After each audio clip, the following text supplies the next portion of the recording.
देश भर के रियल एस्टेट सेक्टर में इन दिनों मंदी की मार है और लगातार लोग अब सोने चांदी की तर्ज पर ये देख रहे हैं कि रियल एस्टेट मार्केट में इन्वेस्ट करें या फिर थोड़ा सा और रुके। हालांकि हमारे साथ जो है एक एक्सपर्ट के तौर पर संजीत जी है, जिनको करीब करीब 25 साल का एक्सपीरियंस है और ये खुद अपनी इनकी रियल एस्टेट कंपनी है जो कि भूमि बाजार के नाम से है, और इन्हीं से जानने की कोशिश करते हैं। सर, मंदी का दौर मार्केट में देखने को मिल रहा है, क्या लग रहा है कितनी मंदी है और क्या उभार आने वाले वक्त में होगा, क्योंकि आपका एक्सपीरियंस 25 साल का रहा। पहली बात तो सब आपको नमस्कार। 25 साल की जर्नी में प्रॉपर्टीज में बहुत उतार चढ़ाव आए हैं। कई बार मंदी आई है, सर्कल है, मंदी आएगी तेज आएगी, मंदी आएगी तेज आएगी, चलती रहती है। यदि मैं अपने अनुभव की बात करूं, जो मैं अपने अनुभव की बात करूं, तो 2001 से मैंने प्रॉपर्टी का काम स्टार्ट किया था। 2004 में बहुत तेजी आई। मंदी का दौर था, 1,900 रुपए गज में प्लॉट बिकते थे। आज हम लाखों की बात करते हैं, वहाँ मतलब हजारों में बात होती थी। 900 रुपए गज, 1,000 रुपए गज के प्लॉट, हुडा के प्लॉट बिकते थे। बड़ा मंदी का वो था। 2004 आया, एकदम मार्केट बूम पे आया। 4 में ऐसा हुआ कि पता नहीं प्रॉपर्टी में क्या होगा, प्रॉपर्टी मिलेगी ही नहीं आगे। एकदम 4 से लेके 8 तक मार्केट में बहुत तेजी रही। 8 में फिर मार्केट क्रैश हुई, 10 में फिर चली, 13 में फिर क्रैश हुई, 17-18 फिर चली, 20-22 थोड़ा मंदा रहा, 24-25 फिर तेज रही। तो ये तो मार्केट है, अप एंड डाउन चलती रहती है। यदि मार्केट में यदि डाउन नहीं आएगा तो अप भी नहीं आएगा। आप डाउन आपकी कैलकुलेशन जब भी करोगे ना, जब आपकी डाउन आएगी मार्केट।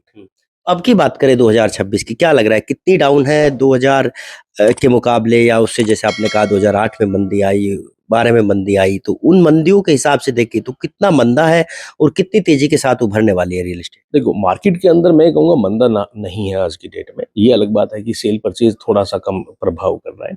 मार्केट के अंदर क्या होता है, यदि आप डाटा पे लेके बैठेंगे तो वन टाइम में जो बिल्डर्स आते हैं वो एक माल को एक्सेस बेच देते हैं। उसमें क्या होता है, कुछ इन्वेस्टर्स आ जाते हैं जिनको मकान चाहिए नहीं है, सिर्फ प्री लॉन्चिंग में वो बुक कर लेते हैं। वो इन्वेंट्री मार्केट में वापस आती है, उस वजह से लगता है कि यार मार्केट मंदी हो गई है। यही है। सीरियसली आज की डेट में यदि रेडी टू मूव प्रॉपर्टी देखी जाए तो कोई मंदी नहीं है प्रॉपर्टी के अंदर कहीं किसी तरह की। रही बात जब तक स्टेबल्स है, वो हो सकता है 1-2 साल की स्टेबल्स है, उसके बाद में मार्केट एकदम बूम करेगी मार्केट ये। क्योंकि जितने भी आज की डेट में अनसोल्ड प्रॉपर्टी है वो बहुत ज्यादा नहीं है। जितनी भी जो अंडर कंस्ट्रक्शन प्रॉपर्टी चल रही है, चाहे वो किसी भी बिल्डर की हो, वो लगभग लगभग सोल्ड हो चुकी है। ये अलग बात है कि जो इन्वेस्टर्स की प्रॉपर्टी, वो एक बार सर्कल घूम घूम जाएगा। जब तक पोजीशन आएगी तो मार्केट बूम पे आएगी। जो नए बच्चे रियल एस्टेट सेक्टर में आ रहे हैं, वो ये सोचते हैं कि आज का रियल एस्टेट चकाचौंध का रियल एस्टेट है, सूट-बूट पहन के जाना है, बड़ी गाड़ी में जाना है।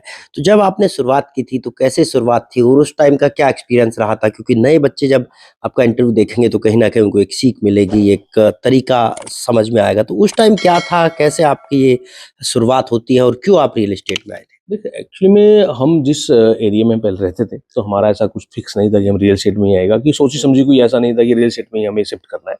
ज्योग्राफी का वो था, काम नहीं था मार्केट के अंदर, रियल एस्टेट मार्केट नहीं हुआ करती थी। मैं बात कर रहा हूँ 2001 या 2 के आसपास की। बीजेपी गवर्नमेंट थी उस टाइम में, और अडवाणी साहब हमारे प्राइम मिनिस्टर हुआ करते थे, तो उनका फोकस अलग था, रियल एस्टेट में नहीं था। उसके बाद में जितने भी पीएम्स आए, सबका फोकस रियल एस्टेट में रहा है, चाहे वो बीजेपी या कांग्रेस रहा है, उससे कोई फर्क नहीं पड़ा। ये बात है, उस टाइम में हमारे पास बहुत ज्यादा इंफ्रास्ट्रक्चर भी नहीं था। हम एक बाइक्स पे काम करते थे, मोटा मोटा प्लॉट दिखाना, 1,000-900 की बार्गेनिंग भी में आप हंसेंगे, ताजुब करेंगे यार, बार्गेनिंग भी 5 रुपए या 10 रुपए की होती थी। मतलब सेलर मांगता था 950 रुपए गज, हुडा के प्लॉट्स की बात कर रहा हूँ जो अप्रूव्ड प्रॉपर्टी है। वो सेलर मांगता था 950 रुपए, बायर कहता था 935 रुपए। हम एक एक 2 दिन लगा देते थे वो 15 रुपए के पर्स के रिगार्ड की बार्गेनिंग करने में, मतलब होने में, यार आज नहीं हुई मीटिंग, अगली मीटिंग पे होगी। वो एक टाइम था। बाइक से ही स्टार्ट किया, फिर 2004 आई तो गाड़ी आ गई। उस टाइम में बड़ी अच्छी गाड़ी होती थी, 800 मारुति की बढ़िया गाड़ी आती थी, तो मारुति में आए।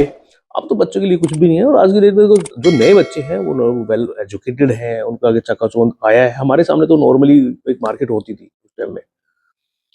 तो क्या मैसेज आप जो है नए बच्चों को देना चाहोगे जो आज देखो, के टाइम में रियल एस्टेट में आ रहे हैं? आज देखो, हमारे टाइम में रियल एस्टेट मार्केट नहीं होती थी, बनी है हमारे सामने है कह सकते हैं, बट आज प्रॉपर रियल एस्टेट की मार्केट है। और जो और फील्ड है उसी, जैसे सोना चांदी की फील्ड है या फिर इन्वेस्टमेंट की फील्ड्स है, जो हम शेयर मार्केट की फील्ड करते हैं, उसी तरह पे रियल एस्टेट भी प्रॉपर मार्केट है। ये मार्केट गिरेगी नहीं, ये क्रैश नहीं होगी। दूसरी बात है, इसमें कभी नुकसान नहीं होगा। और मार्केट में क्या होता है कि क्रैश होगी तो नुकसान हो गया, इसमें कुछ नहीं, तो रहने को घर तो है। ठीक है। दूसरी बात है, मार्केट में जितने भी नए बच्चे आ रहे हैं तो आज की डेट में वेल एजुकेटेड है, जिन्होंने मैं बड़ा ताज्जुब करता हूँ कि 2 दिन पहले एक बच्चा मिला था मेरे को, मस्टर्ड की फैमिली से है, मतलब LLB करके, और वो रियल एस्टेट में। मैंने कहा बच्चा तुम रियल एस्टेट में, मतलब ऐसे कैसे? तो सर मेरा शौक है, मैं रियल एस्टेट में रहूंगा। तो बड़ा अच्छा लगा मुझे यार, ये भी मतलब पढ़ लिख के बच्चे, मतलब LLM करने के बाद भी वो आदमी सेल्स का काम कर रहा है। तो हर अच्छी मार्केट है। और चकाचौंध की रही बात, तो ये मार्केट चकाचौंध ही रहेगी। हफ्ता 10 दिन, महीना 2 महीना डाउन आने या रुकने से ऐसा इस मार्केट के अंदर कोई बहुत ज्यादा फर्क नहीं पड़ने वाला। एक सवाल और, जो इस मार्केट में आता है, खासतौर पर ब्रोकर की बात करें तो अब ज्यादा खर्चे है, उस टाइम क्या खर्चा होता था आपका और कैसा खर्चा होता था? हमारे हमारे टाइम में तो खर्चा ही नहीं था। स्प्लेंडर हीरो होंडा की बाइक होती थी, उस टाइम में 100 रुपए का तेल डलवाए तो पता लगा 2 दिन चल गया था। लेकिन आमदनी उस टाइम, उस जिस हिसाब से आमदनी थी उस हिसाब से खर्चे थे। आज रियल एस्टेट का आमदनी बहुत ज्यादा है। सीरियसली आज उतने खर्चे नहीं है। हमारे सामने वो मोटा मोटा 10,000 रुपए का कमीशन मिलता था, उसमें से 3,000 4,000 का मतलब वैसे खर्च हो जाते थे। आज वो खर्चे, आमदनी ज्यादा है। आज भलाई का नया बच्चा फॉर्च्यून पे चल रहा है या मर्सिडीज पे चल रहा है रियल एस्टेट में काम करके, उसकी आमदनी इतनी है कि खर्चा फिर भी उसकी कैलकुलेट परसेंटेज देखा तो कम है। तो बाइक से मारुति 800 और मारुति 800 से अब तो गाड़ियों का काफिला। आज के वक्त में जो नए बच्चे आ रहे हैं, जो रियल एस्टेट में काम करना चाह रहा है, वो शुरू से बड़ी गाड़ियों को देख रहा है, बड़ी गाड़ियों की चकाचौंध उसको दिखती है। तो लगता है कि आज का जो एक्सपीरियंस है आज के वक्त में और उस टाइम, मेहनत किसमें ज्यादा थी? देखो आज मेहनत तो मैं कहूँगा उस टाइम में ज़्यादा थी, क्योंकि संसाधन कम थे, नॉन टेक्निकल मार्केट थी, मार्केट के अंदर कोई ऐसा फिक्स पैटर्न नहीं था, तो मेहनत उस टाइम में ज़्यादा थी। आज नए बच्चे के सामने पैटर्न है, चीज़ें हैं उनके पास में, तो फर्क है थोड़ा सा। आखिरी सवाल ये है कि क्या लग रहा है कि कब तक मार्केट उभार में आएगी?